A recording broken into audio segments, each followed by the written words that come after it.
My name is Isabella Morales, though everyone calls me Ivy. I am 58 years old, a widow, and once served as a reserve deputy. These days I work nights as a security officer, a job that keeps my discipline sharp and my instincts alive. At my age, you might expect my nights to be quiet, filled with books and tea, but life has a way of breaking the silence when you least expect it. It was exactly 2 a.m. when I first heard the knock. Not gentle, not hesitant, the kind of knock that slices through the quiet like a blade. I had just returned from a late shift, still in half of my uniform, my badge resting on the dresser. The house was hushed, the clock ticking steadily in the background, and then, without warning, the pounding began. I froze for a moment, listening. Years of training kicked in. I moved toward the door, my heart steady but alert. When I opened it, the night air rushed in, sharp and cold. There, collapsing against the frame, was my daughter, Layla. Her face was pale, streaked with tears, her hands trembling. The moonlight revealed bruises along her jaw, and her breath came out in shallow gasps. She whispered, barely able to form the words, "Mom." Derek kicked me out of the villa, our $3 million villa, for his mistress. Her voice cracked, and then she fell into my arms. I caught her, feeling the weight of her pain and fear, heavier than her body itself. In that instant, I did not speak. I didn't ask questions or cry out. I just held her, the cold air wrapping around us like a second skin. A knock had broken the silence, and in that moment, my world shifted. If you've ever been blindsided by betrayal, if you've ever watched someone you love collapse at your doorstep in the dead of night, you will understand why I could never forget that hour. And if you want to know how a mother like me chose to act, not with rage, but with quiet resolve, stay with me. There's more to this story than heartbreak. It is about a promise, a plan, and the kind of justice that speaks louder than vengeance. So if stories of strength and survival matter to you, I invite you to follow along and perhaps even share it with someone who needs a reminder. It's never too late to reclaim what was lost. I pulled Layla inside, guiding her carefully to the couch. She was shivering, though the night wasn't that cold. Her whole body seemed to carry the chill of exile, the kind that seeps in when someone you trust throws you out like you never belonged. She clutched my sleeve, her nails digging into the fabric as if she feared I might let go. I stroked her hair gently, whispering, "You're safe now. You're home." Her sobs quieted, but the words she had spoken still echoed in my chest. Derek had cast her out of the villa her father once dreamed of for her, the home that represented our family's legacy, and worse, he had done it for a mistress. The thought made my jaw tighten. I could almost hear my late husband's voice in my head urging me to stand firm. He had always told me, protect her no matter what. As I fetched a blanket and wrapped it around her shoulders, Layla tried to explain between broken breaths. Derek had been seeing another woman for months, someone younger, reckless, and loud. Tonight, after a vicious argument, he had shoved her toward the door, shouting that the villa was no longer hers. He told her to leave, to make space for the mistress he intended to bring in. The cruel audacity of it churned in my stomach.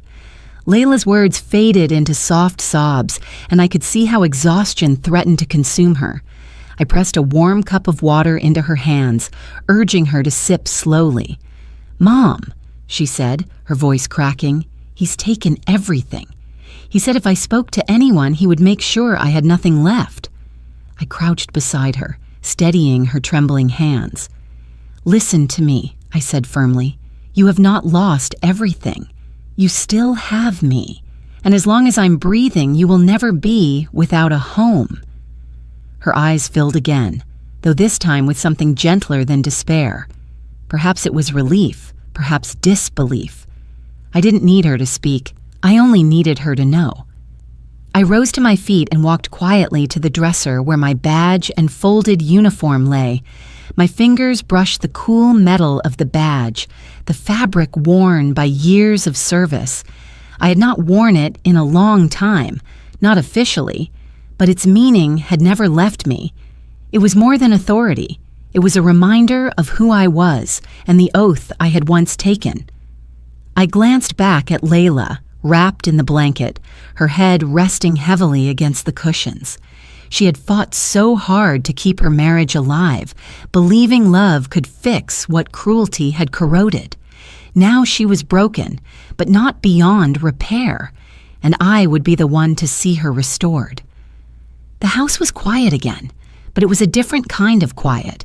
It was the calm before action, the pause before a storm. I could feel the plan taking shape in my mind, the same plan I had whispered to myself long ago. I didn't tell Layla all of it yet. She needed rest and I needed clarity. I stepped closer, tucking the blanket tighter around her. "Sleep," I said softly. "We'll face him in the morning." Her breathing slowed, steadied. I stood watch, my hand resting on the badge in my pocket.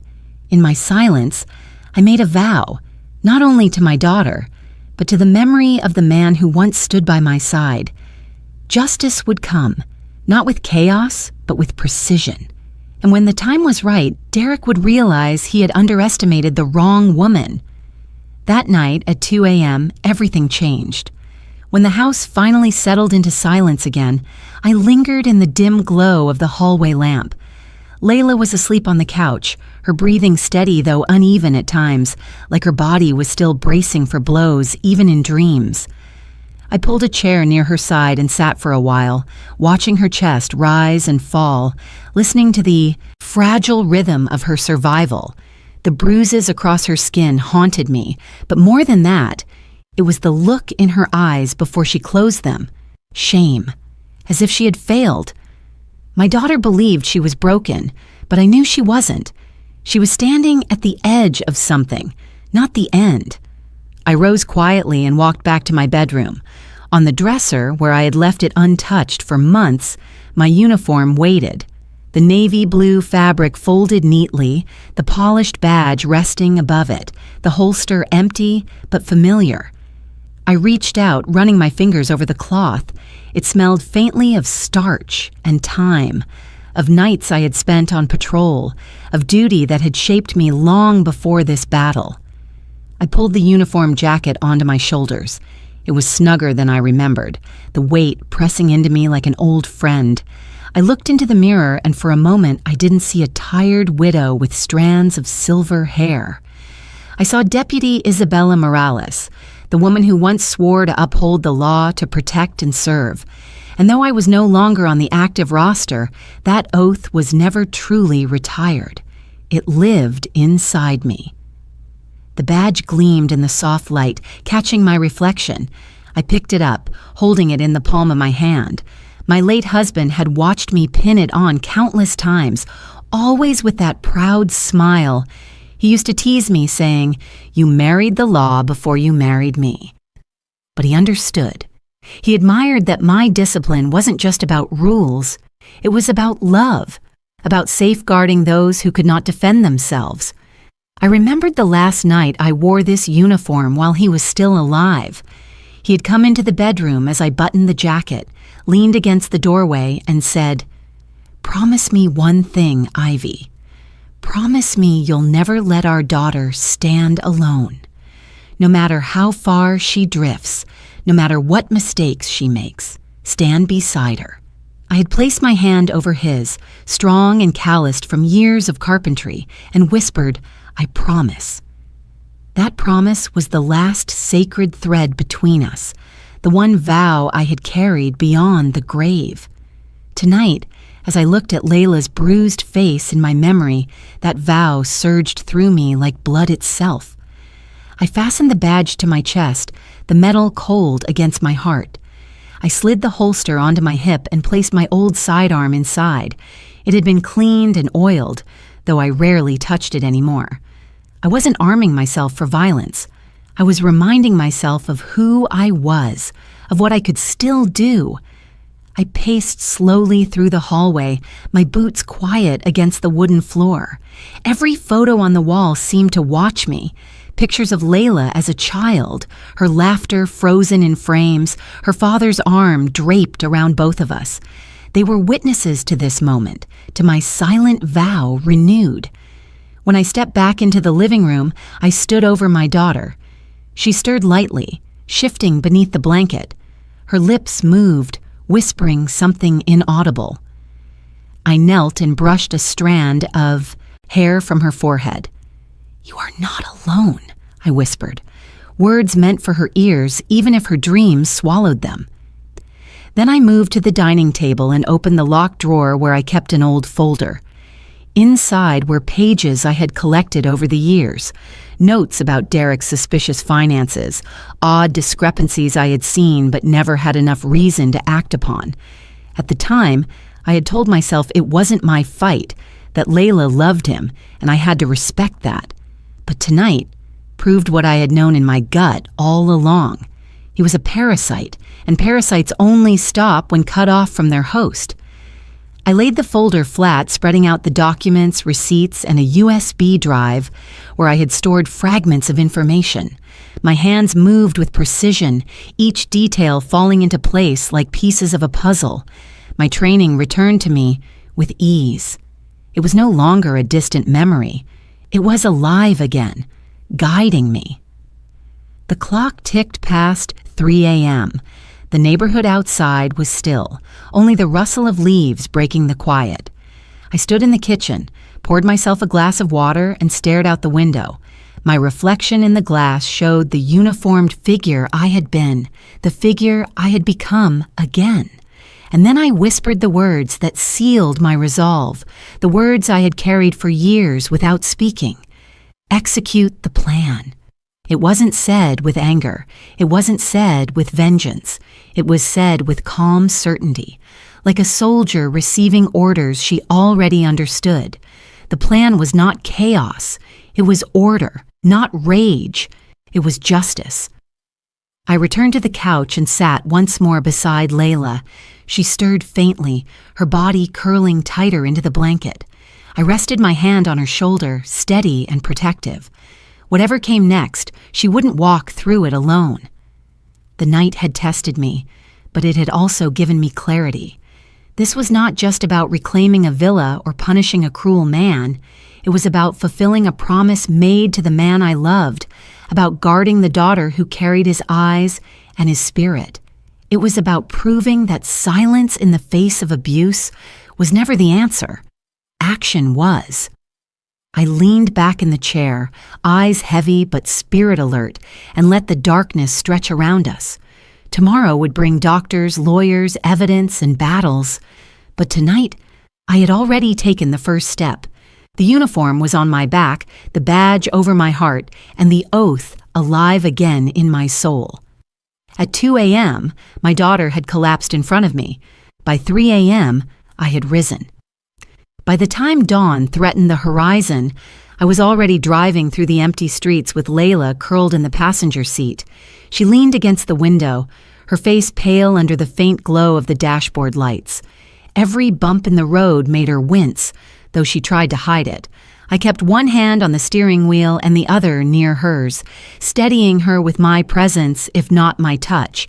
She didn't need questions now. She needed action. The hospital emergency room was quiet when we arrived, though the smell of antiseptic hung heavy in the air. I parked near the entrance and helped her out of the car. She stumbled, clutching my arm for balance. The fluorescent lights above us hummed as we entered through the automatic doors, the sterile chill of the hospital wrapping around us. Nurses at the desk glanced up, their eyes catching on the bruises across her jaw, the swelling near her ribs, the tear tracks still drying on her cheeks. "Patient intake," one of them said gently, reaching for a clipboard. But I shook my head and stated firmly, "She needs a doctor now. ER. No delays." There must have been something in my voice, something sharpened by years of command because they moved quickly. Within minutes, a nurse was guiding us through the double doors, where the world narrowed into curtained-off bays and the muted beeps of machines. Dr. Marisol Vega appeared, her dark hair tied back, her eyes sharp with concern. She looked at me, then at Layla. "Tell me what happened," she asked. "She fell," Layla muttered weakly, but the doctor's gaze shifted to me. I shook my head. "No, she was assaulted. Her husband." My voice was firm, unflinching. Layla tried to protest, but I held her hand, grounding her. "You don't have to protect him anymore," I whispered. Dr. Vega nodded slightly, understanding, and began her examination. She spoke calmly, noting each injury aloud for the nurse. Contusion to the left cheek, swelling near the jawline, possible rib fracture, bruising along the upper arms consistent with forceful restraint. With every word, my chest tightened, but I forced myself to listen, to remember. These were not just wounds. They were evidence. She turned to me and asked, "Do you want photographs for documentation?" "Yes," I said without hesitation. "Everything." The nurse retrieved a hospital camera, capturing each bruise in harsh, clinical light. Layla winced at the flashes, tears gathering at the corners of her eyes. I squeezed her hand, whispering, "This isn't for shame. This is for truth." While the doctor pressed gently against Layla's ribs, testing for fractures, I pulled my phone from my pocket. On the screen, a list of missed calls blinked. 12 from Derek. Beneath them, a series of messages appeared, each one darker than the last. "Answer me. Don't you dare run to your mother. You'll regret this. That house is mine now. Keep quiet or I'll make sure you lose more than just a villa." I felt the cold fury rise inside me, but I pressed the phone to my chest, keeping my face calm. Layla didn't need to see those words yet. What mattered was the record. I forwarded the messages to my secure folder, labeling them alongside the photos the nurse had taken. Dr. Vega stepped back after the examination. "She'll need x-rays to rule out fractures, but she's stable. No internal bleeding as far as I can tell. I'll prescribe something for the pain and swelling, but rest will be crucial, and she should not return to him." "She won't," I said, my voice steel. "Not ever again." Layla looked at me then, her eyes wide, as if she couldn't believe I meant it. She had spent years convinced she was trapped, tethered to Derek's power, but tonight was different. Tonight I was drawing a line she could not yet draw for herself. As the nurse wrapped her ribs with gentle precision, Dr. Vega handed me a folder. "Medical report preliminary. I'll finalize it after the scans, but this will help if you decide to pursue legal action." I took it with a nod, sliding it into my bag alongside the documents I had gathered earlier. Chain of custody began here, in this sterile room under the hum of fluorescent lights. When Layla was wheeled out of radiology an hour later, she looked exhausted but calmer. The swelling had been treated with ice, the bruises bandaged where needed. She reached for my hand, her fingers trembling less than before. "Mom," she whispered, Do you think we can win against him?" I bent closer, my forehead nearly touching hers. "This isn't about winning, Layla. This is about truth, and the truth has a way of standing even when men like Derek try to bury it." She closed her eyes, tears sliding down her cheeks, but this time they weren't from despair. They were from the faintest spark of hope. As we left the ER, the early morning light spilled across the parking lot, soft and gray. I guided her into the car carefully, settling her with pillows I had taken from home. Before starting the engine, I glanced back at the hospital entrance. Inside those walls, our first layer of evidence now lived: medical testimony, photographs, reports. It was the beginning of a foundation Derek could not so easily topple. I adjusted the mirrors, watching Layla drift into a fragile sleep, then tightened my grip on the steering wheel. Derek thought he had silenced her at 2 a.m. when he cast her out of that villa. He thought shame and fear would keep her quiet. But I was her mother, and I knew silence was not our fate. The plan was no longer a thought whispered in the night. It was alive, growing stronger with every page of evidence, every breath my daughter took in defiance of his cruelty. And as I drove us home, the badge in my pocket pressed against my side like a reminder. This was only the beginning. The morning air was heavy with the smell of damp earth as I pulled the car into our driveway. Layla stirred awake, her eyes still swollen from tears and lack of rest. She whispered a faint "thank you" when I helped her inside, her voice hoarse, worn from both crying and pleading with a man who no longer deserved to be called her husband. I settled her into bed and pulled the curtains to block the light. She needed silence and darkness now, a cocoon where her body could begin to heal. I moved quietly through the kitchen, made coffee, and let the steam rise into my face. The fatigue from the night weighed on me, but I knew I couldn't rest yet. Every hour mattered. Evidence fades, memories blur, and fear grows louder when left unattended. Derek counted on all of that, but I had learned long ago that the truth leaves trails, and sometimes those trails are caught by eyes other than our own. My thoughts went to Lydia Grant, the woman who lived across the street.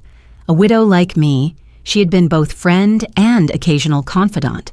Lydia had once told me her security cameras never slept, that they were her silent guardians when the nights grew too long. At 2 a.m, when my daughter collapsed at my door, Lydia's cameras might have seen more than even I had. I slipped back into my jacket and crossed the street. Lydia opened the door before I knocked, as if she had been expecting me. Her kind eyes softened when she saw my face. "Ivy," she said gently, "I heard the commotion last night. Is Layla all right?" I swallowed, my throat tightening. "She's hurt, but she's safe. Lydia, I need to ask something of you. Do you still keep your cameras running?" She nodded immediately. "Every night, without fail. Do you think they caught something?" "I believe they did," I replied, lowering my voice. "The moment she arrived. I need that footage." Without hesitation, Lydia stepped aside and gestured for me to follow. Her living room was warm and filled with the smell of cinnamon candles. She led me to her desk, where the monitor glowed faintly. With a few keystrokes, she pulled up the feed from the night before. My chest tightened as I watched the clock tick toward 2:01 a.m. On the screen, there it was, my front porch bathed in the dim glow of a street lamp. The figure of my daughter stumbled into frame, her hands pounding weakly against the door. Even through the grainy lens, the desperation was clear. Her body folded in on itself as she cried, her voice carrying faintly through the microphone Lydia had installed along with the camera. "Please, Mom, open the door. He threw me out." The sound hollowed me. Even though I had lived it, even though I had opened that door and held her in my arms, hearing it from the outside pierced me in a way I wasn't prepared for. Lydia pressed a tissue into my hand, and I realized tears had slipped down my cheeks. "This is proof," I said quietly, forcing my voice steady. "Proof she was forced out, proof she had nowhere else to go." Lydia nodded. "I'll export the file for you. Do you want the raw footage or a copy?" "Both," I answered. "The raw file for the chain of custody and a copy to store safely." She worked silently, her fingers quick on the keyboard. Within minutes, 2 USB drives lay on the desk. I picked them up, feeling their small weight as if they carried more than data, as if they carried the truth itself. Before I left, Lydia touched my arm. "You're not alone in this, Ivy.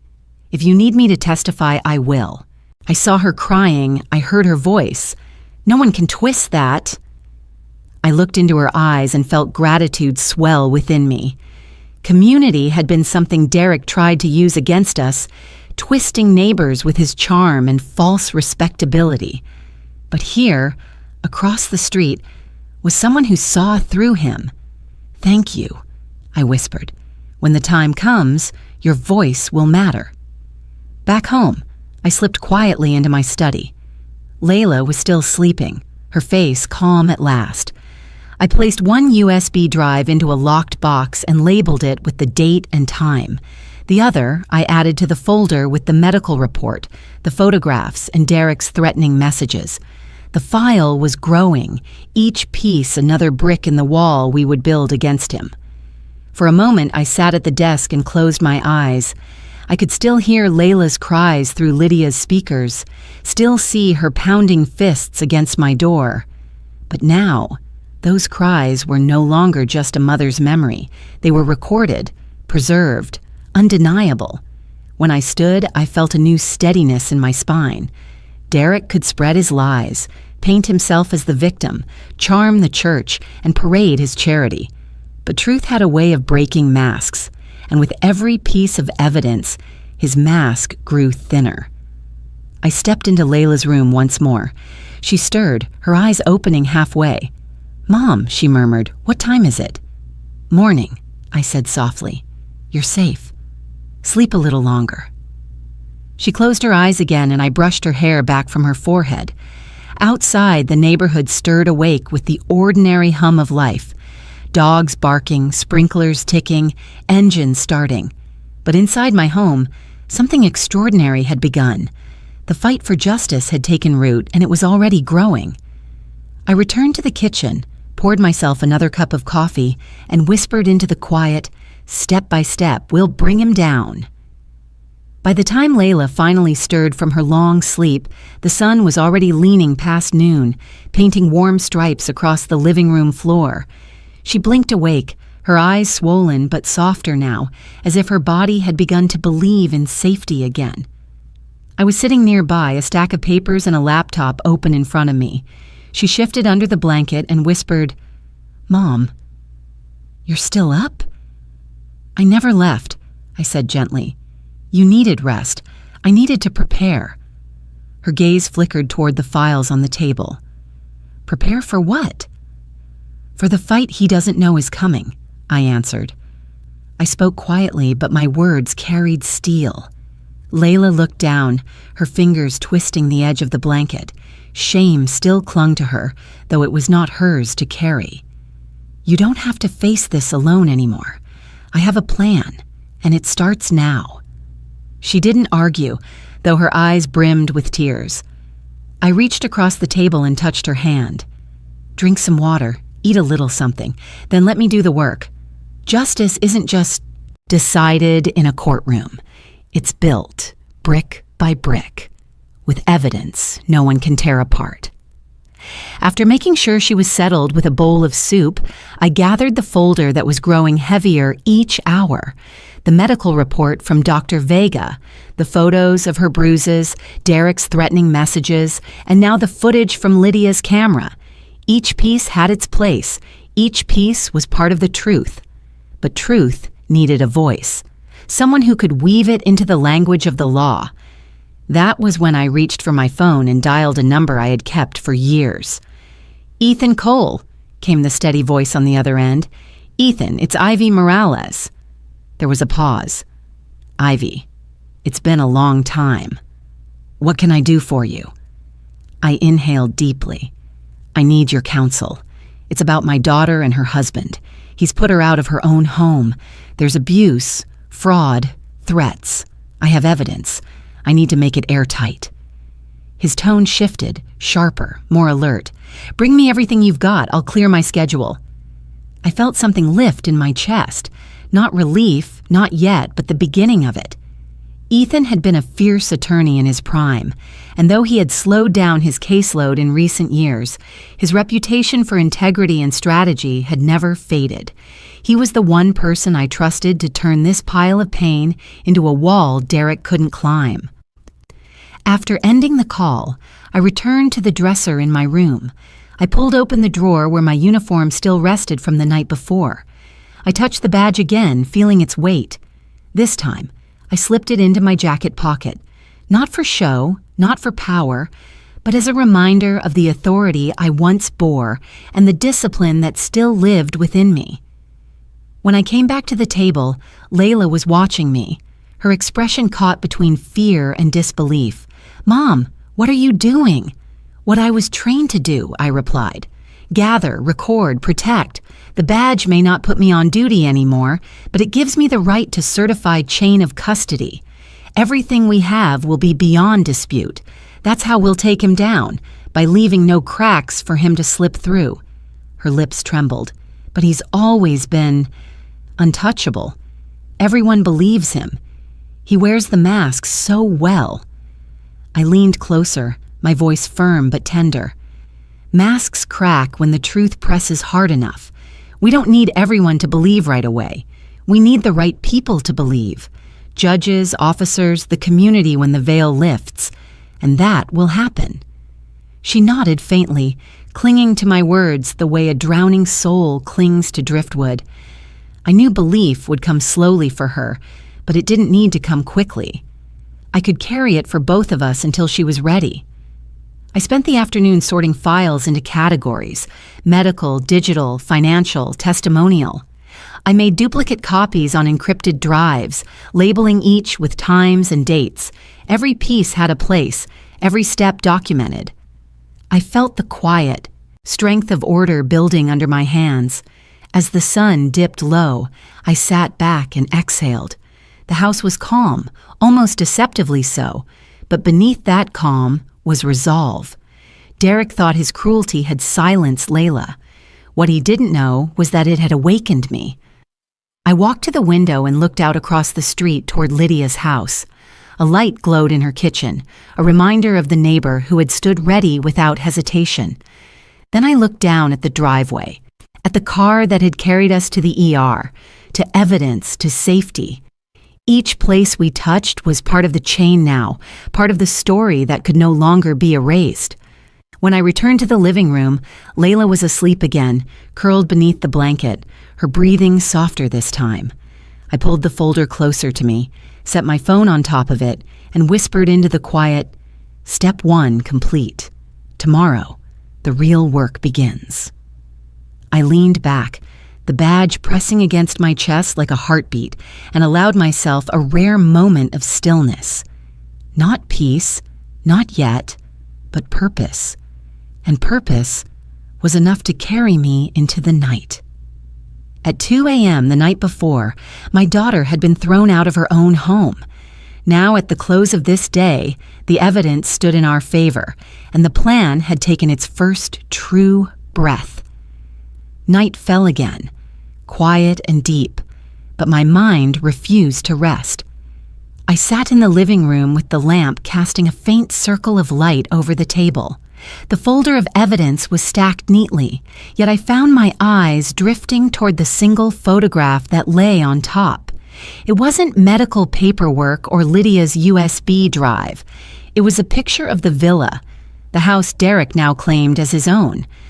The photograph was years old, taken on the day Layla's father and I signed the papers. I remembered how his hand trembled slightly as he placed the key into mine, his face proud as if he had carved the place himself. It had been his dream to give our daughter a home that carried both stability and beauty, a home where she could start her own family with a foundation stronger than ours had been. He had called it an anchor, something that would keep her safe no matter how rough the waters of life became. Now that anchor had been stolen. Derek wore it like a crown, parading its worth to his friends and colleagues, claiming it as a testament to his success. But I knew the truth. That villa wasn't his triumph. It was the heart of our family, the last gift of a man who had worked until his hands cracked to provide for his daughter.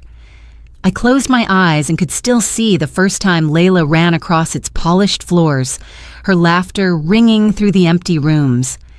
We had eaten pizza straight from the box that night, sitting on the floor because the furniture hadn't yet arrived.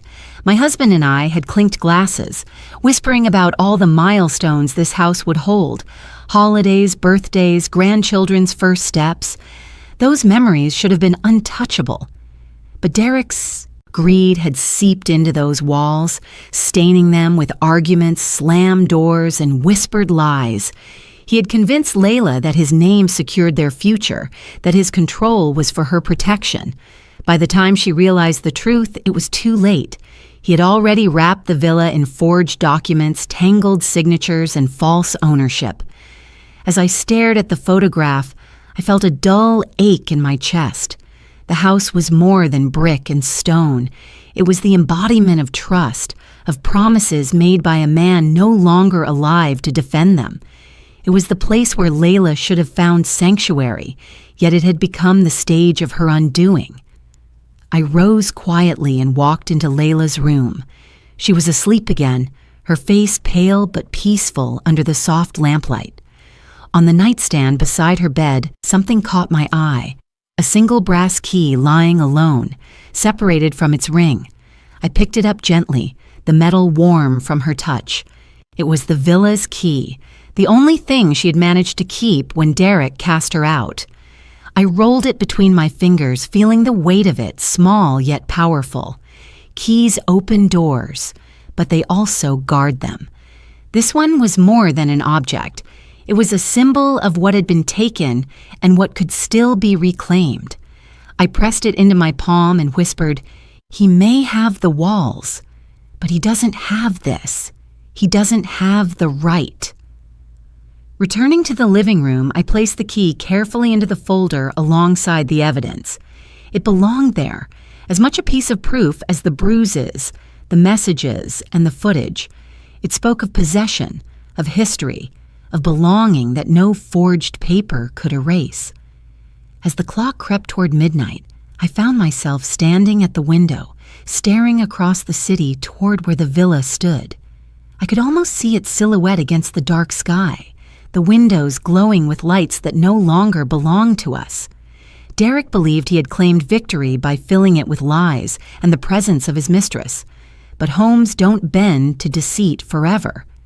The truth was already threading its way back inside, one piece at a time.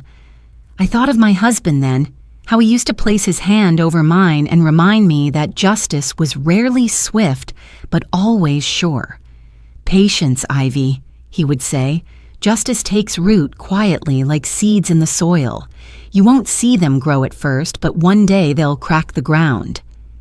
The villa was soil poisoned by Derek's greed, but I carried the seeds. And tonight, as I tucked the key away, I knew they had already begun to sprout. When I finally lay down on the couch, exhaustion tugging at me, I whispered into the stillness, "We'll take it back, not just the villa, but everything it means." The words lingered in the air like a vow, binding me to the house, to the promise I had once made, to the daughter I now protected. Sleep claimed me at last, but even in dreams, the villa loomed large. Its halls echoed with both laughter and grief, its doors locked to us for now, but not forever. And in my hand, even in slumber, I still felt the weight of the key, proof that some doors can never truly be closed. The next morning carried a different kind of heaviness. Layla sat at the kitchen table, wrapped in her robe, her face still marked by bruises, but steadier than before. She held her coffee mug with both hands, as if the warmth anchored her. I placed a folder in front of her, and she glanced at it nervously. "What is this?" she asked. "Proof that Derek doesn't own what he claims," I said firmly. "We're going to meet someone who can help us unravel his lies." She frowned. "Mom, Derek has everything in his name. He showed me the papers, the deeds." I cut her off gently. "Papers can be forged, deeds can be manipulated. That's why I trust facts, not faces." By late morning, we walked into the county registry office, the air dry with the scent of paper and ink. Behind the counter stood Mr. Patel, a man with kind eyes and a reputation for meticulous work. He'd been there for decades, and if anyone knew the truth behind property records, it was him. "Ivy," he said warmly, adjusting his glasses when he saw me. "It's been years. What brings you here today?" I leaned in slightly, lowering my voice. "My daughter's villa. I need you to look at the chain of ownership. Something isn't right." He studied me for a long moment, then nodded. "Give me the address." Layla hesitated, then recited it quietly. Her voice trembled as if the very mention of the villa stung her. Mr. Patel tapped at his keyboard, the screen reflecting in his lenses. He frowned, leaned closer, then scrolled again. "That's strange," he murmured. "The records show a transfer last year. The property isn't listed under your daughter's name anymore. It's under someone named Kendra Sloan. Layla's eyes widened. His mistress, she whispered, her voice breaking. I felt my jaw clench, but I kept my voice calm. Can you verify the documentation? Mr. Patel clicked through several screens, then turned the monitor slightly toward us. Here is the deed transfer. It claims your daughter and her husband both signed a quitclaim deed, transferring full ownership to Kendra. But he zoomed in on the scanned signatures. These don't look right. I leaned closer. The scrawled lines meant to be Layla's name were shaky, uneven, nothing like the careful penmanship I had seen her write since childhood, and beside it, a bold, deliberate signature pretending to be mine. Layla gasped, "Mom, they forged yours too." I swallowed hard, steadying her trembling hand beneath the table. "Mr. Patel, are you certain this is what it looks like?" He nodded gravely. "The notary listed here doesn't even exist in our records. That alone is enough to question the validity. But combined with these signatures, I'd call this fraudulent without hesitation." I exhaled, slowly, letting the truth sink in. Derek hadn't just thrown Layla out. He had tried to erase us entirely from the home that was meant to be her legacy. His arrogance had made him sloppy, but his cruelty made him dangerous. Mr. Patel printed copies of the suspicious documents and slid them across the counter. "Keep these. I'll prepare a certified statement confirming what I've found. You'll need this for court." I took the papers carefully, as though they might shatter.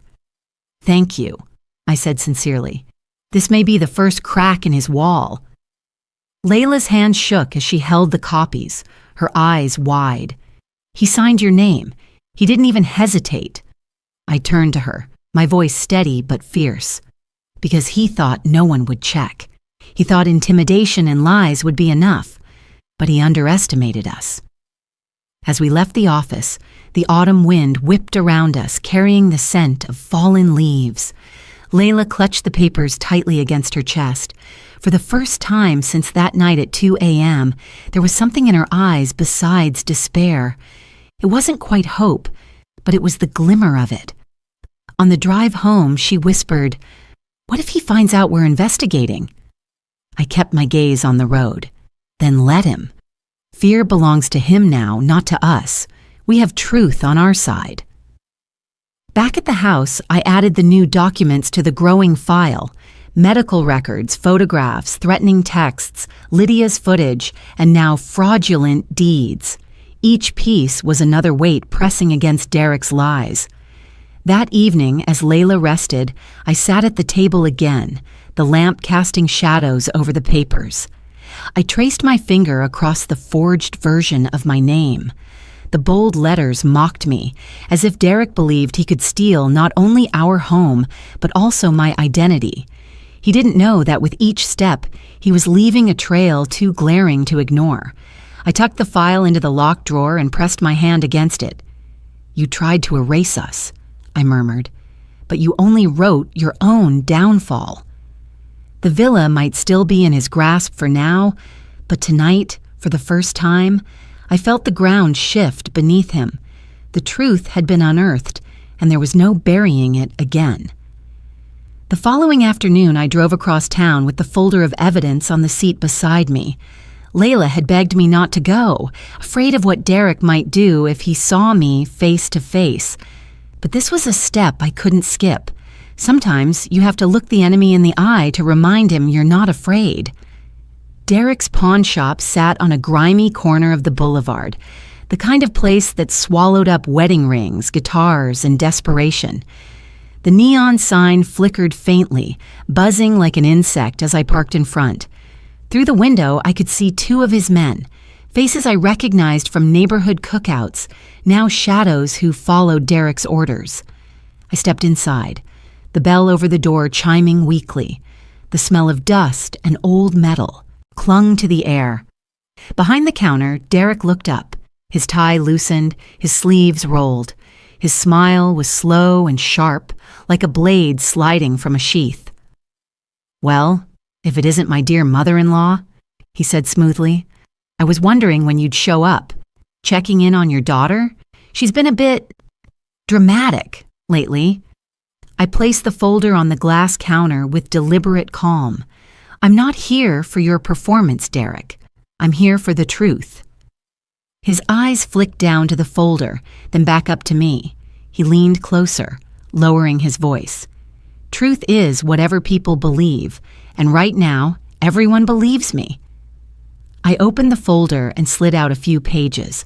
The medical report, photographs, the fraudulent deed with his forged signatures.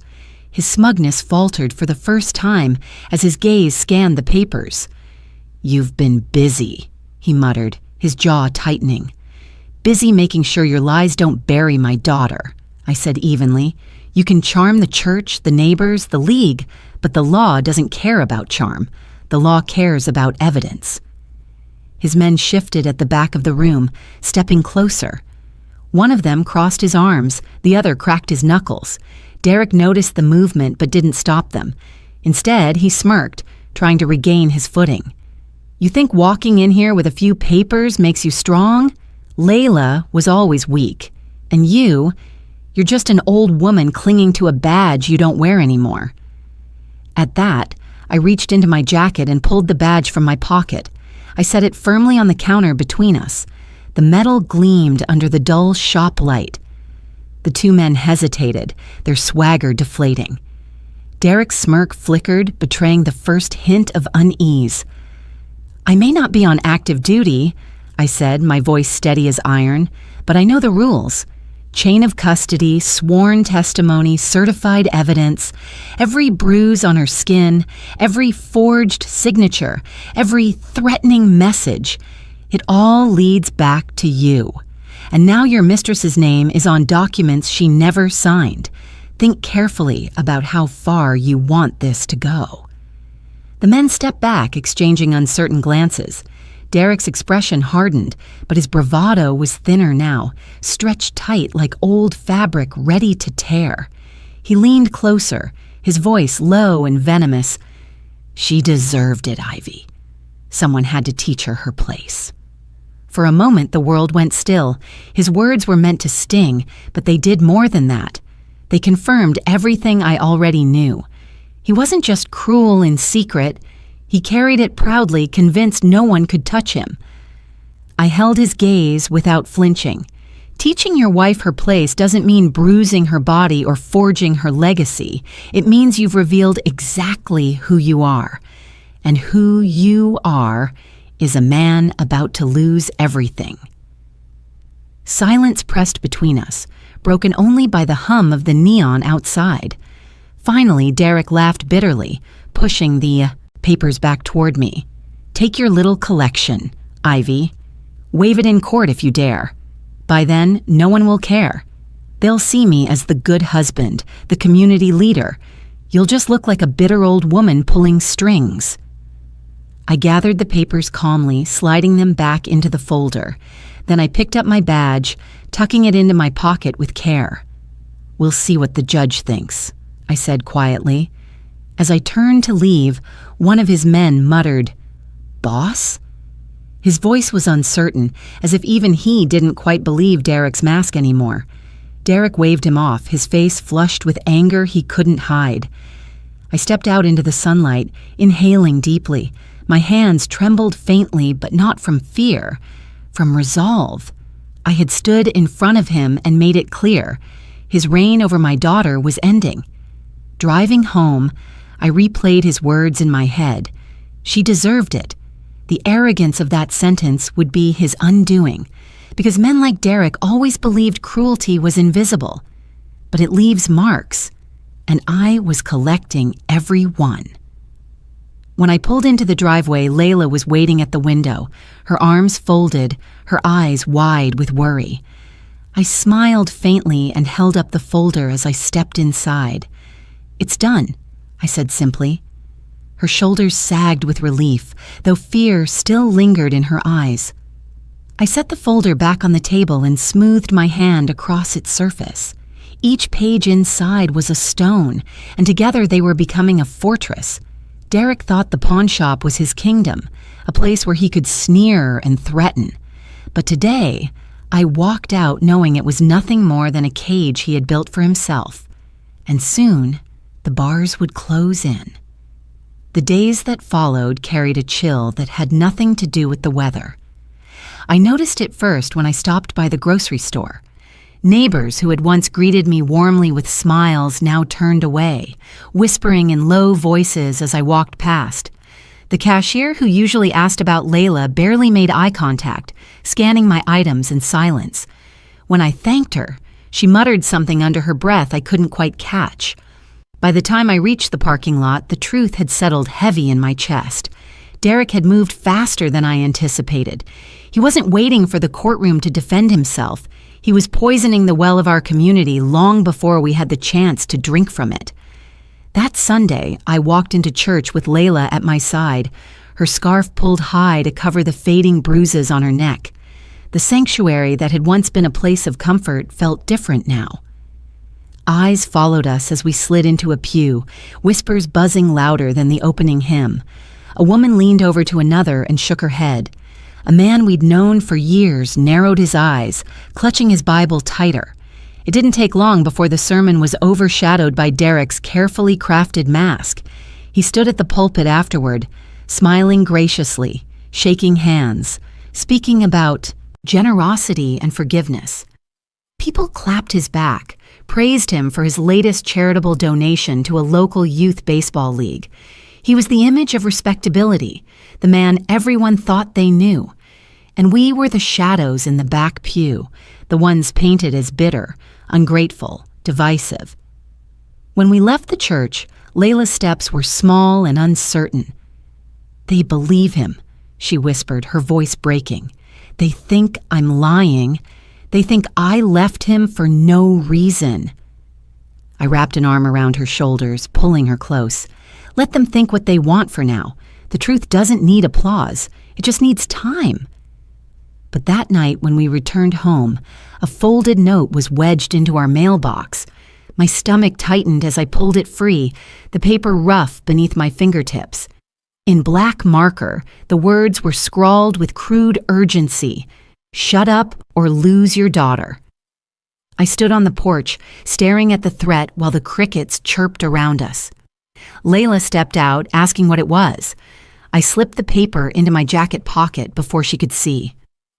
"Just a flyer someone left behind," I lied softly, unwilling to burden her with another weight. She needed hope, not more fear. Inside, when she went to bed, I laid the note flat on the table and photographed it under bright light. Another piece of evidence. Another thread in Derek's web of intimidation. I placed it carefully into the folder, labeling it with the date and time. The next morning, Lydia came by with a basket of muffins, her eyes shadowed with worry. "People are talking," she said quietly, setting the basket down on the counter. "Derek's been telling everyone Layla left him for another man. He's saying you're trying to destroy his reputation because you never liked him. It's spreading fast." I sighed, the words pressing into me like stones. Of course he's twisting it. He knows how to play them. "But I saw the bruises," Lydia said fiercely. "I heard her crying outside your door. I'll tell anyone who asks." I touched her hand gratefully. "And when the time comes, your voice will matter. Right now, let him play his role. The mask will break." That evening, Layla sat by the window, staring out at the villa's silhouette in the distance. Its lights glowed warmly, mocking her. "He's winning," she whispered. "He's got the house, the neighbors, the church. I have nothing." I sat beside her, placing my hand over hers. "You have more than you think. You have the truth, the evidence, and you have me. And sometimes that's all it takes to turn the tide." She shook her head, tears pooling in her eyes. "It feels like we're already lost." I wanted to tell her otherwise, to paint her a picture of victory, but I knew empty promises would crumble faster than lies. So instead, I leaned close and whispered, "Lost isn't the end. Lost is just the place before found. And I will find justice for you, Layla, even if the whole world looks the other way." Later that night, as she finally drifted into a restless sleep, I stood watch at the window, my eyes tracing the quiet street. Shadows moved here and there, neighbors closing blinds, cars pulling into driveways. But beneath it all was the steady thrum of Derek's influence. He had isolated us, cut us out from the community, tried to cage us in shame. But shame only holds power when you let it silence you. I tightened my grip on the edge of the curtain and whispered to myself, "We are not silent. We are not finished." The note in the folder, the bruises documented, the false deeds exposed, each piece whispered back to me a chorus of truth waiting for its moment to rise. The world outside might have turned its back, but in the stillness of my home, I felt the ember of resolve burning hotter. Derek could spread rumors, he could isolate us, but he could not erase what was real. And soon, he would learn that isolation doesn't weaken everyone. Sometimes it forges them into steel. The following week, Derek staged his masterpiece. I could see the preparations from afar, the way the flyers went up on lampposts and the invitations slipped into mailboxes. It was a charity fundraiser, hosted at the community hall, complete with banners about feeding the hungry and supporting local sports. The kind of event people couldn't resist because it made them feel good just to attend. Layla stayed home that evening, still too fragile to face the world that had chosen Derek's smile over her bruises. But I went. I needed to see for myself the lengths he would go to keep his mask polished. The hall was buzzing with chatter when I arrived. Strings of lights hung across the ceiling, soft music playing from a speaker in the corner. Tables overflowed with catered dishes, wine glasses clinking like distant bells, and in the center of it all was Derek, dressed in a crisp suit, his hair slicked neatly back. He moved through the crowd like a politician, shaking hands, laughing, hugging old neighbors. "Such a good man," someone whispered near me. "Can you believe what his wife did to him?" I held my head high, resisting the urge to confront the voice. Instead, I observed, Derek was working the room with precision, leaning down to kiss the forehead of an elderly woman, handing a check to the youth baseball coach, clasping the pastor's hand with humble reverence. Every gesture painted him as the generous husband wronged by a spiteful wife and her bitter mother. He even paused to tell a story, his voice carrying over the crowd. "Layla has been struggling, bless her heart," he said, shaking his head sadly. "I've been doing all I can to keep the villa running, to honor her father's memory, but some people don't appreciate sacrifice." The crowd murmured their sympathy, nodding along, sipping wine. I stood in the corner, my arms crossed, and studied him. The mask fit perfectly tonight, but masks are fragile things. They crack under pressure, and I was gathering the pressure piece by piece. When he spotted me, his smile didn't falter. In fact, it grew wider, smoother, as though my presence added to his performance. He excused himself from a group and walked toward me with open arms. "Ivy," he said warmly, as though we were family united by affection instead of scars. "I didn't expect you here. Come, let me introduce you to the mayor. He's dying to hear stories about your service days." I didn't move. "I'm not here for introductions, Derek. I'm here to watch." He chuckled, leaning in closer so only I could hear. "Watch all you want. They'll never believe you. By the time you wave your little papers around, I'll have every person in this room swearing I'm a saint." His arrogance didn't sting. It fueled me. I let my eyes travel over the smiling faces, the nods of approval, the way people flocked to him like moths to a flame. They were blinded now, but light has a way of burning too brightly, revealing the cracks it once concealed. I turned slightly and caught Lydia at the edge of the crowd. She gave me a small nod, her lips pressed tight. She had come not for the fundraiser, but for me, to let me know I wasn't alone in this sea of false smiles. That silent gesture steadied me more than any word could. Derek lifted a glass, calling for attention. to community, he declared, to loyalty, to love, and to building a future where families thrive. The applause rang out loud, filling the hall. He soaked it in, his grin stretching wider, his mask brighter than ever. But I didn't clap. I didn't raise a glass. I only watched, memorizing the scene. Because one day these same people would see the footage, the bruises, the forged signatures. They would hear Kendra's testimony, the neighbors' recordings, the doctor's words. And when that day came, their applause would curdle into shame. On my way out, Derek caught my arm lightly, still smiling for the benefit of those nearby. "Careful, Ivy," he murmured through clenched teeth. "Push too hard, and you'll find out just how many people stand with me." I met his gaze, calm and steady. "Careful, Derek. Push too far, and you'll find out how quickly masks fall when the truth catches fire." I slipped free of his grasp and walked into the cool night air. The laughter and clinking glasses echoed behind me, but out here, the stars stretched silently across the sky. I breathed deeply, letting the night clear the stench of falsehood from my lungs.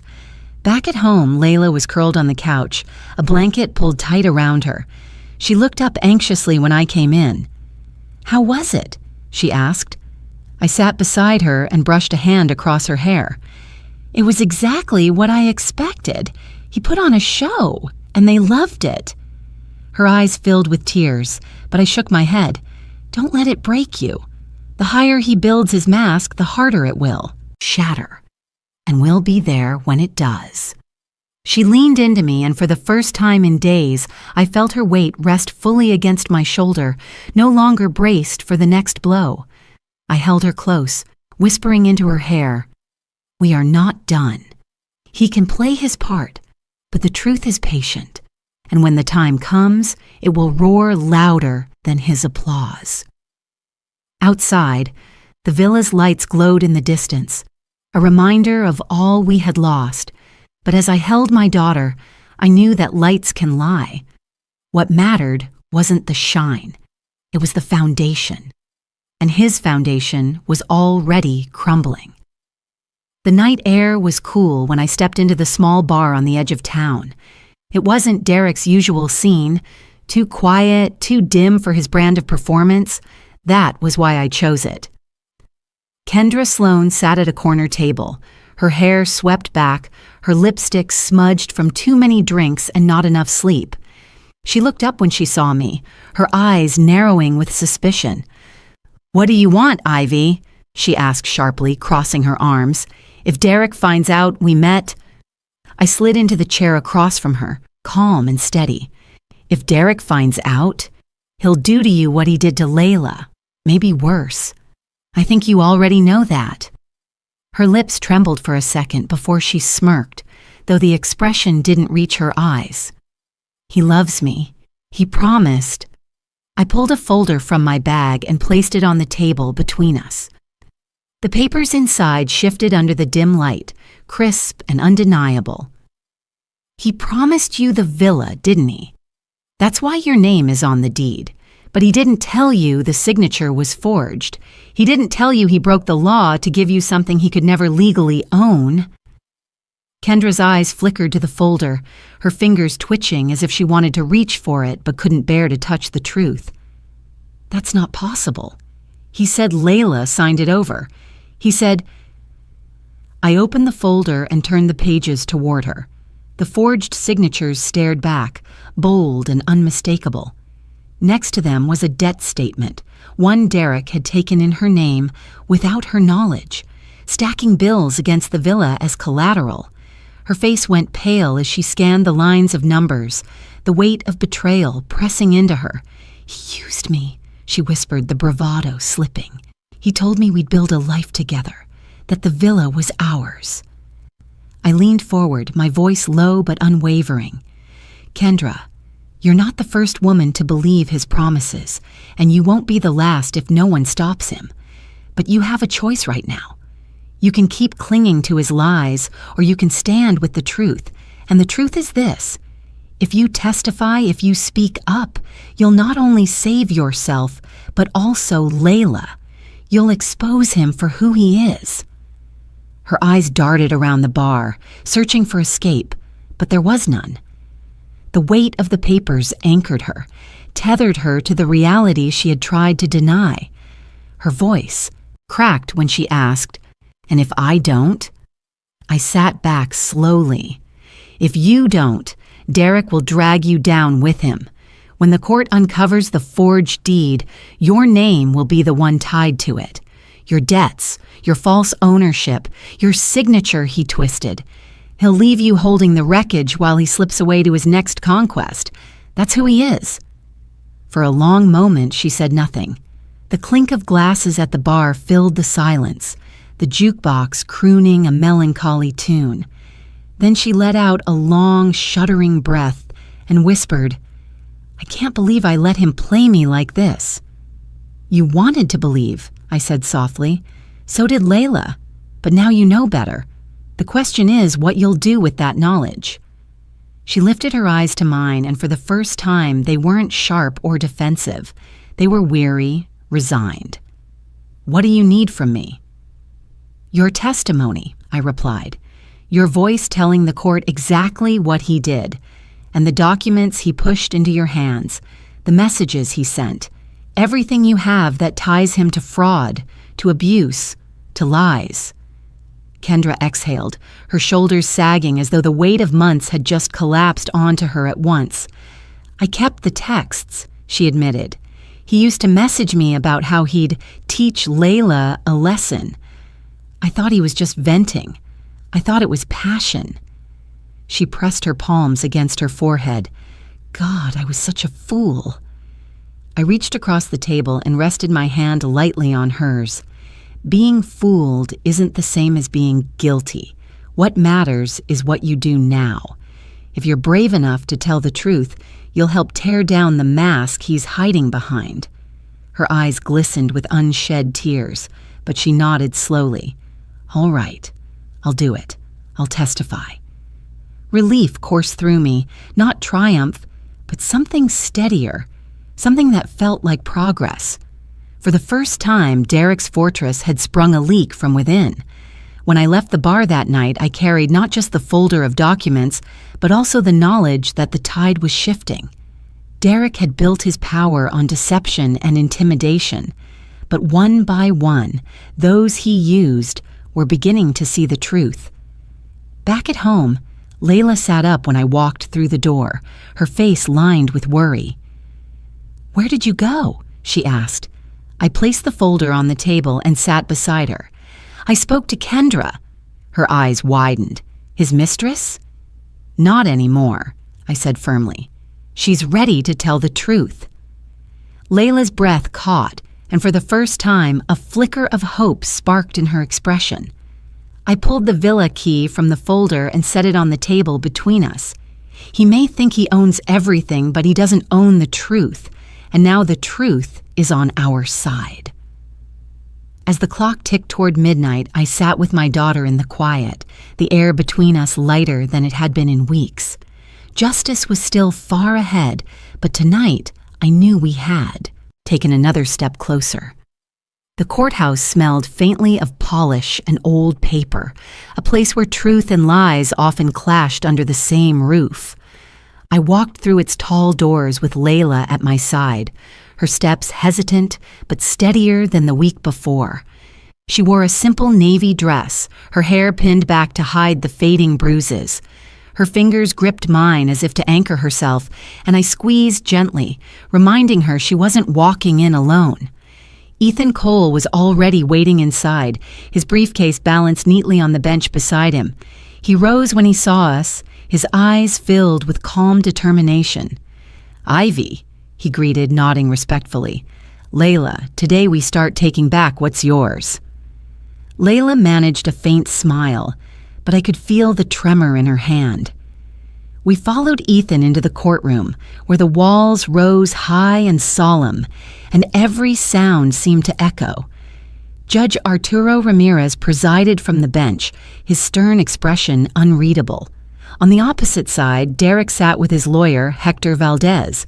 Derek wore a dark suit, his hair gleaming under the lights, the picture of respectability. He looked at me and smiled, a performance meant for everyone else in the room. When the proceedings began, Valdez wasted no time spinning Derek's story. He painted Layla as unstable, emotional, prone to exaggeration. He described Derek as a faithful husband, a community leader, a man who had sacrificed his own happiness for the sake of his wife's fragile state. The words were slick, rehearsed, each one crafted to charm the gallery of onlookers. But when Ethan stood, the room shifted. His voice was steady, his words sharp as a blade. He began by laying out the chain of evidence. The medical report signed by Dr. Vega, the photographs of Layla's bruises, the threatening text messages Derek had sent. He spoke of the fraudulent deed, pointing out the forged signatures and the non-existent notary, each piece stacked upon the last, building a wall of truth too solid to ignore. Then Lydia Grant was called. She stepped up with quiet dignity, her voice unwavering as she described what her cameras had recorded at 2:01 a.m. The footage played on the screen, grainy but damning. Layla pounding on my door, sobbing, begging for safety. The sound filled the courtroom, cutting through the practiced smiles and polished words. I felt Layla's hand tremble in mine, but I held her steady, whispering, "They hear you now." Valdez tried to object, to dismiss the footage as unreliable, but Judge Ramirez silenced him with a firm wave. The evidence spoke too clearly. Finally, the moment came for Kendra. She walked to the stand in a fitted blazer, her expression tight, her voice low at first but gathering strength with every sentence. She confessed how Derek had lured her with promises, how he had used her name on forged documents, how he had boasted that Layla deserved what she got. She even read aloud the texts he had sent, his cruelty laid bare for all to hear. Derek shifted uneasily, his mask cracking under the weight of her testimony. He leaned toward Valdez, whispering furiously, but there was no unhearing the words. The room had heard them, the judge had heard them, and Layla had heard them. When Ethan cross-examined Derek, the veneer finally slipped. At first, Derek kept his smile, answering smoothly, but Ethan pressed harder, laying one piece of evidence against the other until contradictions began to surface. Derek's charm faltered, his voice sharpened, and finally his temper flared. He slammed a hand against the table, shouting, "She was weak! She needed to be put in her place!" The words hung in the air, thick and damning. Silence swept through the courtroom, broken only by the scratching of the judge's pen. Derek's face paled as he realized too late that the mask had shattered in front of the very people he had sought to charm. I watched him then, my heart steady.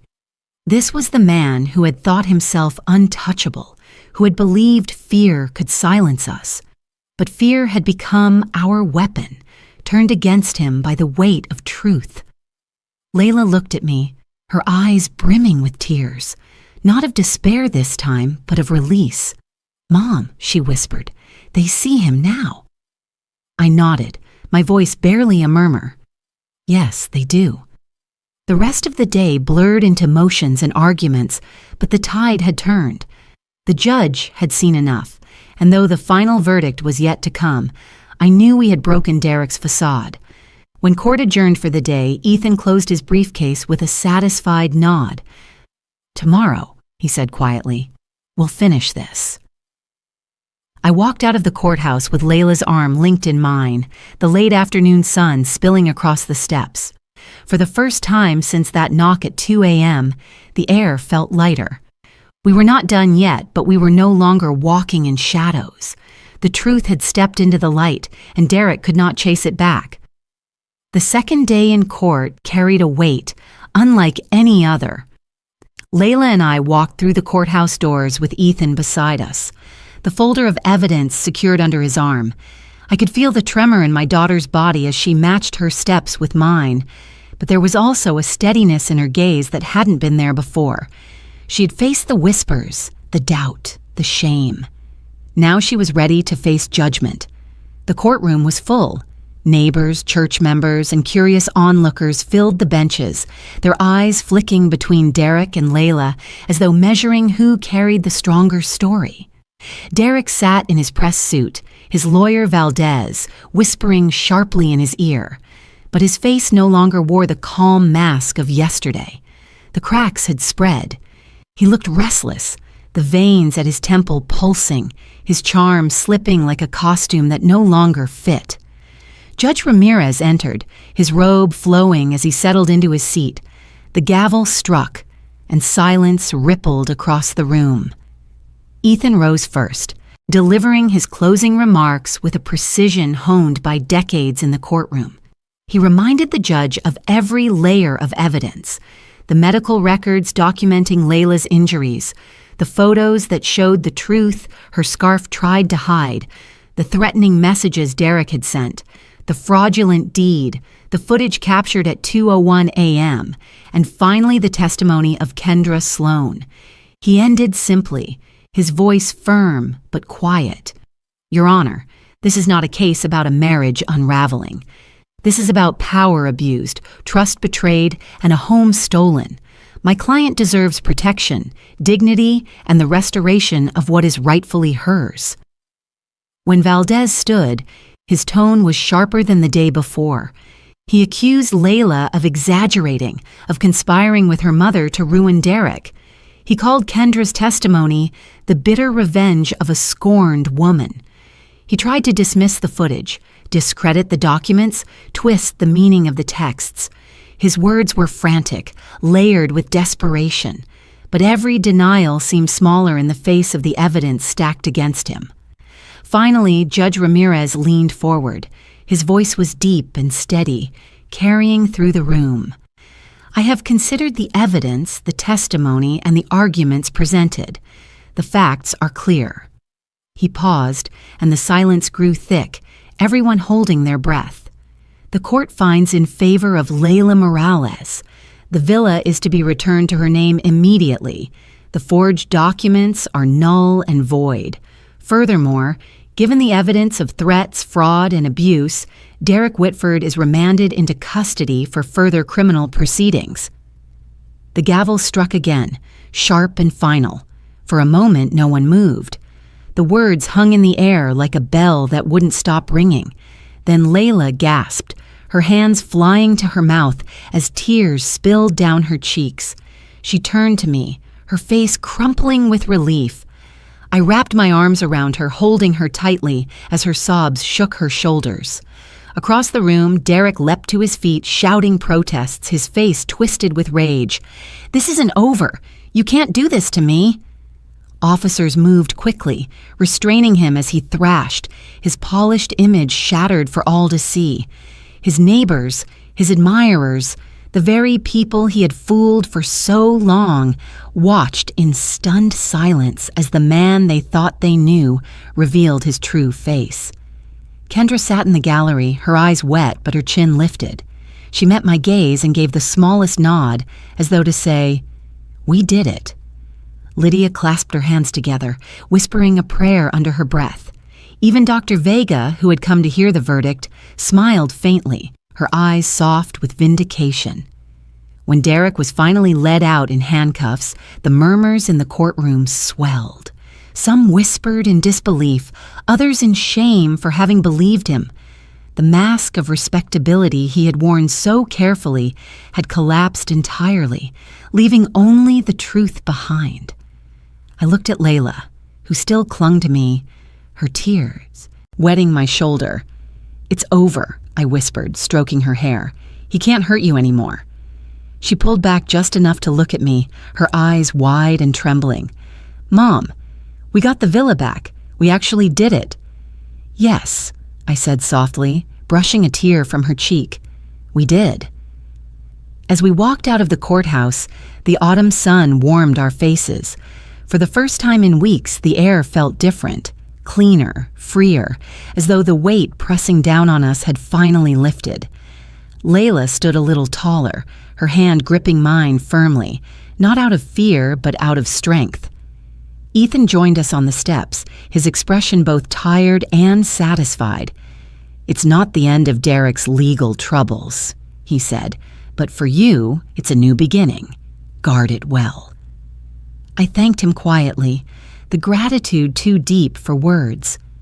Layla turned her face to the sky, the light catching her features in a way that reminded me of her father. I could almost hear his voice whispering that the promise had been kept, that our daughter was safe again.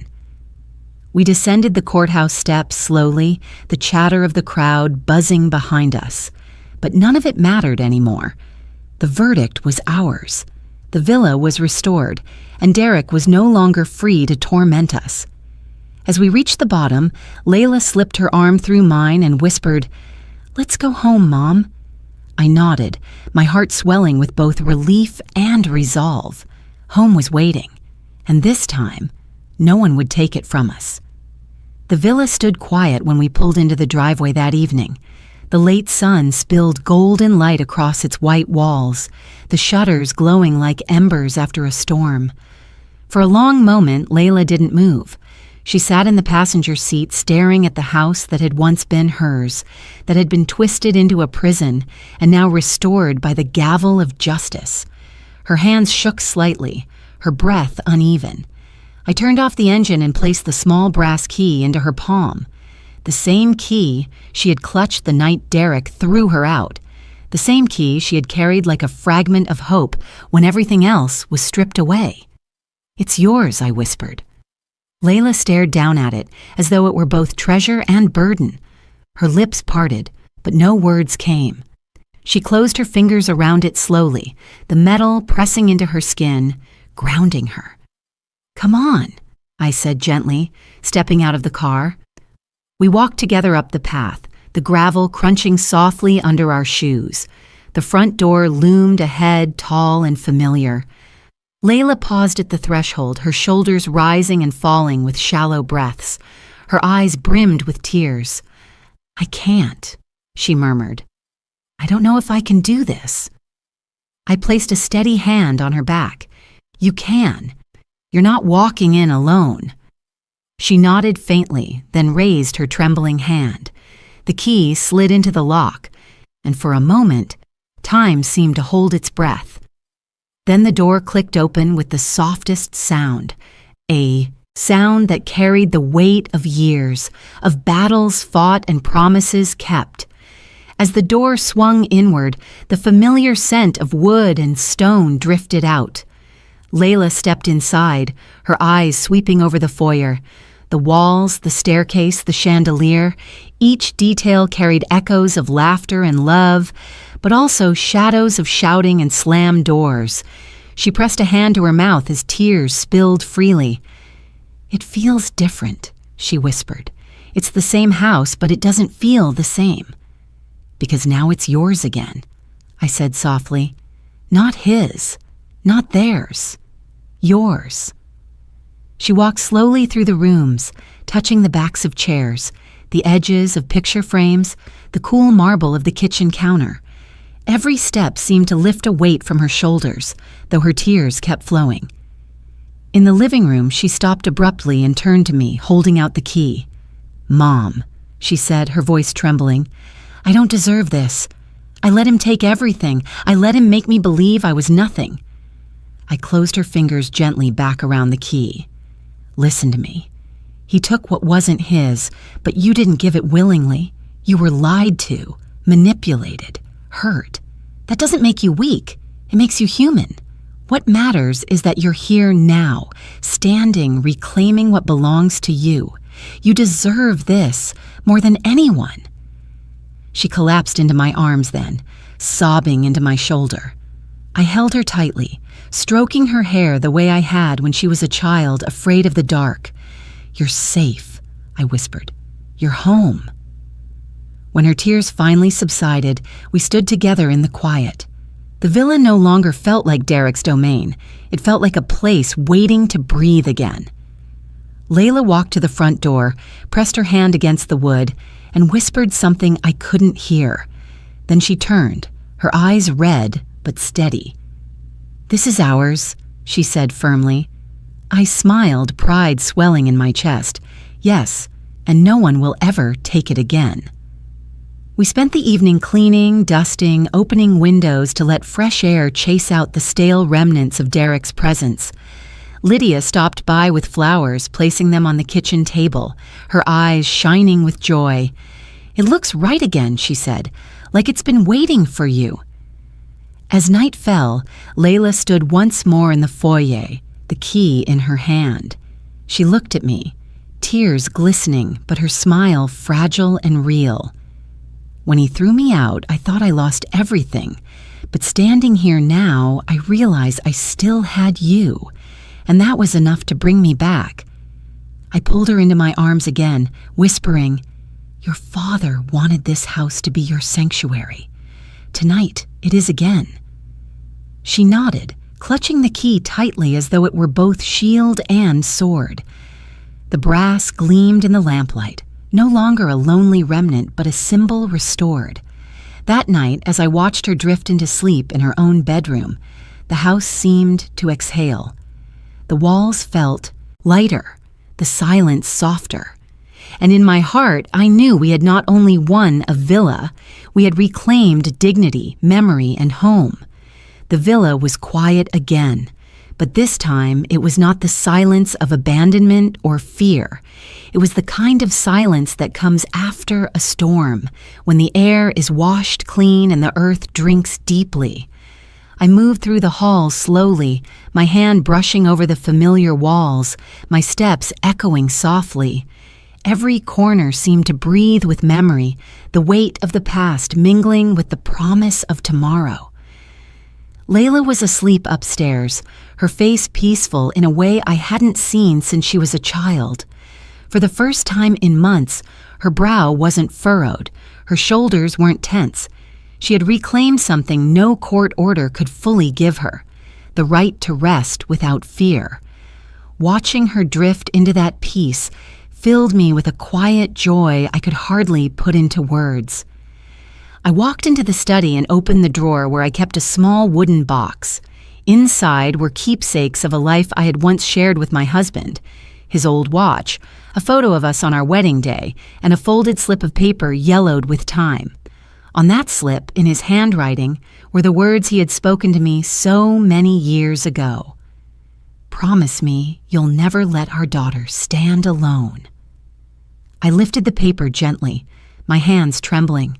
Memories of him rushed back, the way his laugh filled a room, the smell of sawdust on his clothes after a long day of carpentry, the way his eyes softened when he looked at Layla.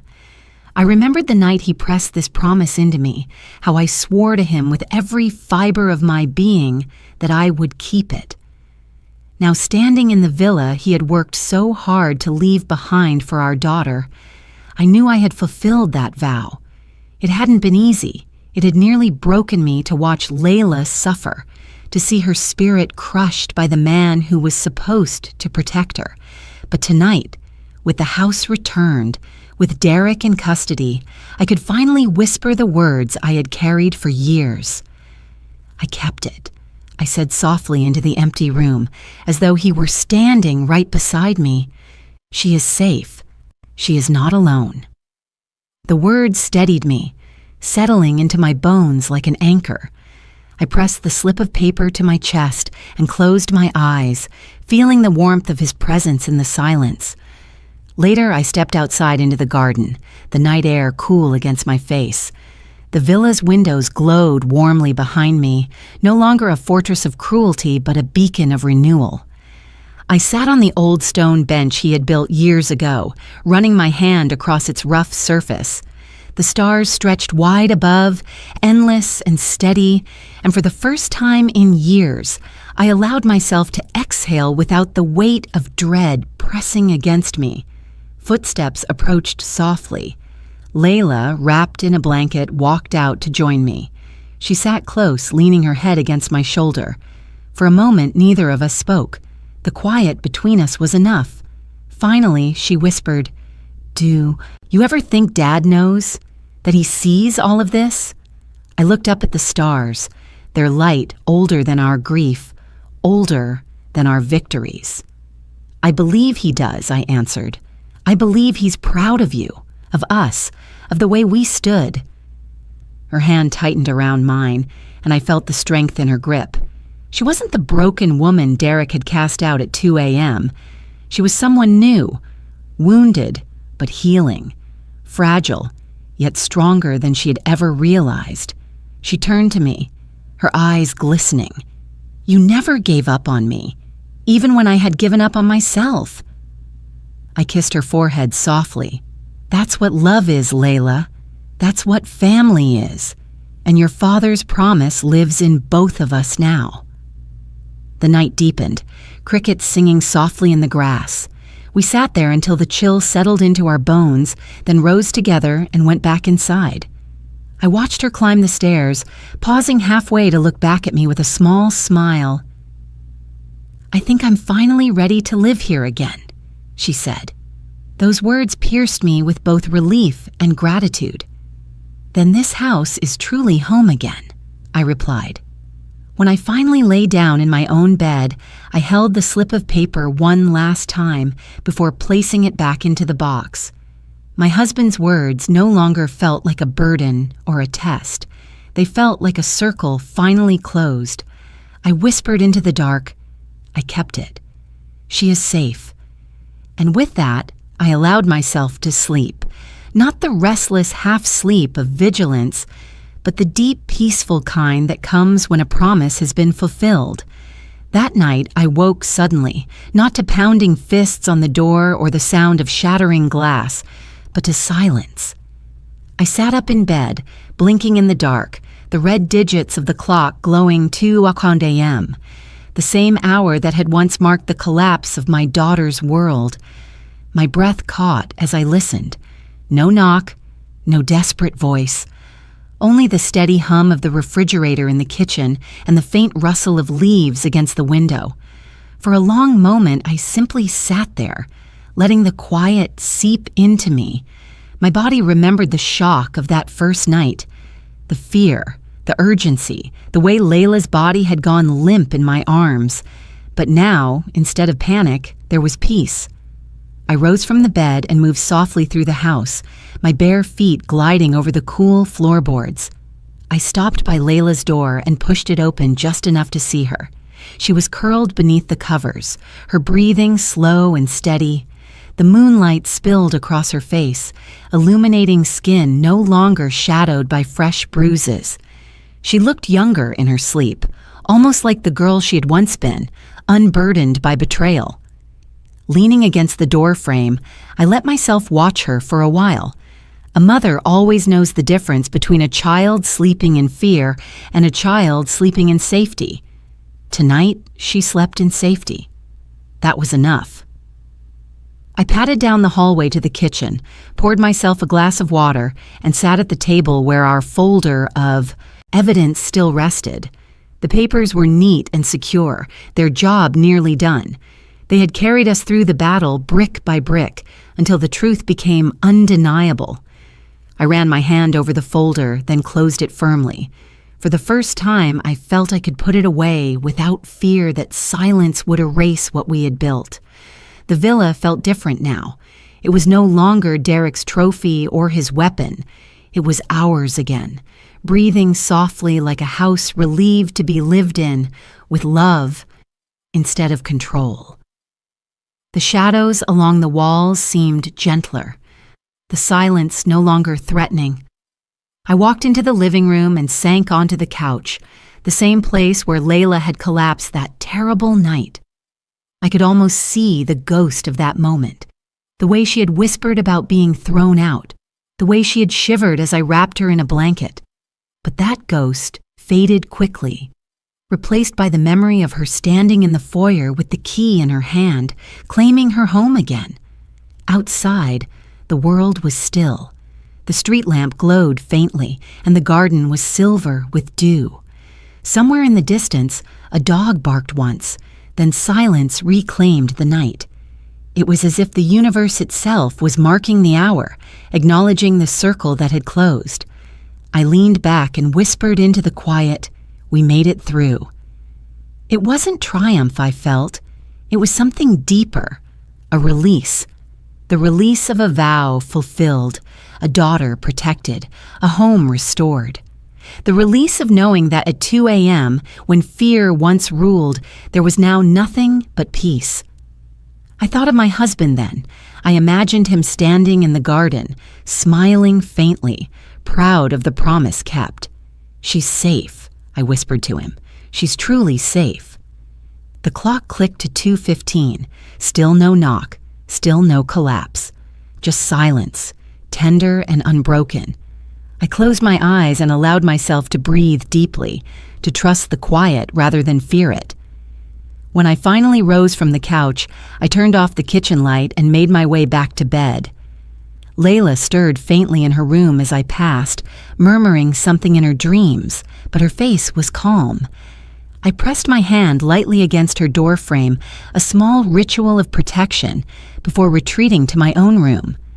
Sliding under the covers, I felt the kind of tired that doesn't come from exhaustion, but from release. For weeks I had carried the weight of vigilance, always listening for the next threat, always watching for the next wound.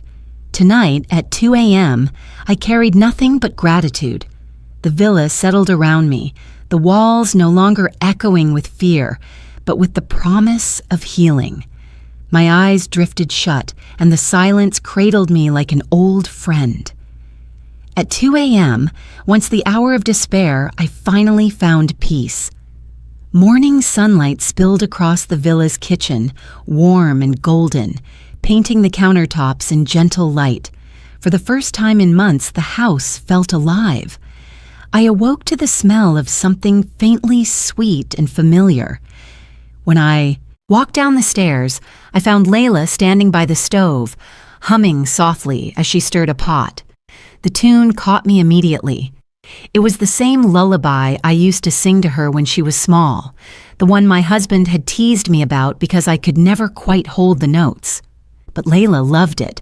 She would curl against me, eyes fluttering shut, her breath slowing in rhythm with the song, and now here she was, singing it back into the air as if pulling a piece of her childhood into the present.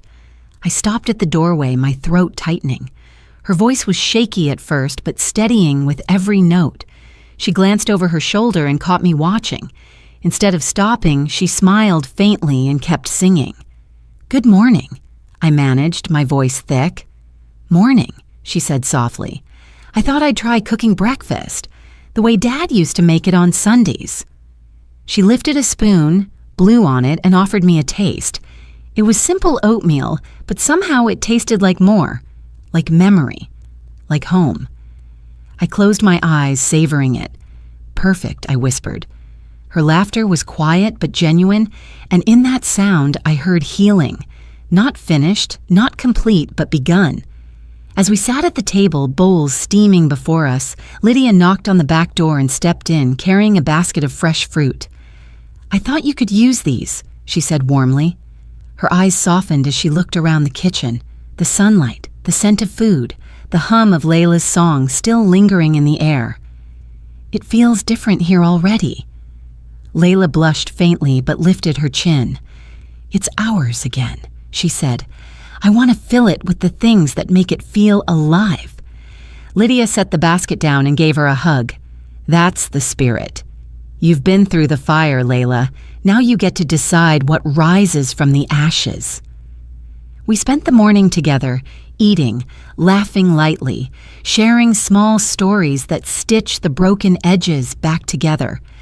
At one point, Layla drifted into another verse of the lullaby, and Lydia joined softly, her voice harmonizing in a way that made the kitchen glow even brighter. I closed my eyes for a moment, tears slipping free.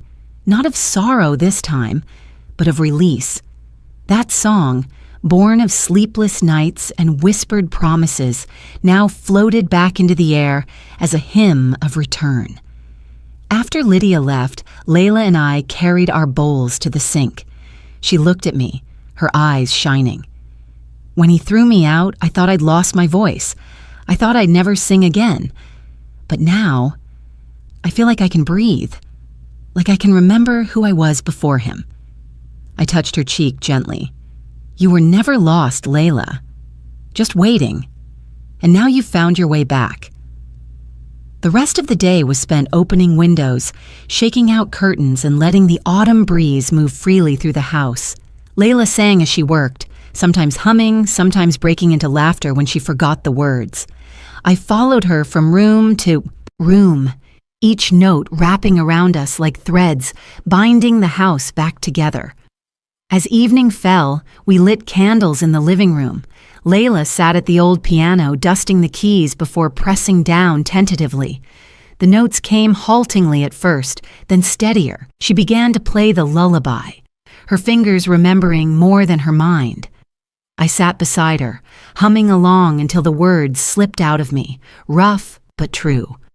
Together, our voices rose, shaky but strong, weaving across the chords.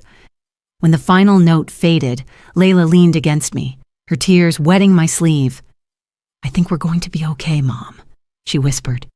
I kissed her hair, my heart full. We already are. The villa, once a place of fear, now pulsed with warmth.